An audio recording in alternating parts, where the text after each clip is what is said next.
வையத்து வாழ்வீர்கள். நாமும் நம் பாவைக்கு செய்யும் கிரிசைகள் கேளீரோ.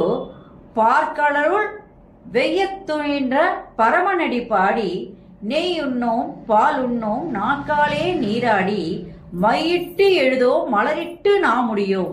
செய்யாதன செய்யோம் தீக்குறளை சென்றெடுத்தோம்.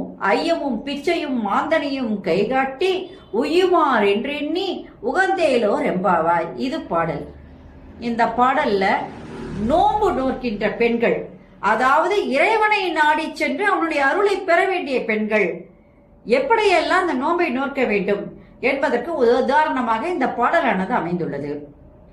முதல்ல இப்ப சின்ன வயசுல சரி, ஒரு கன்னி பருவத்தில் இருக்கிற பெண்கள் எல்லாம் எப்படி இருப்பாங்கன்னு கேட்டீங்கன்னா, தன்னை அழகுக்கு அழகுபடுத்திக் கொள்வார்கள். கன்னி பருவம் என்பதே ஒரு அழகான பருவம் பெண்களுக்கு.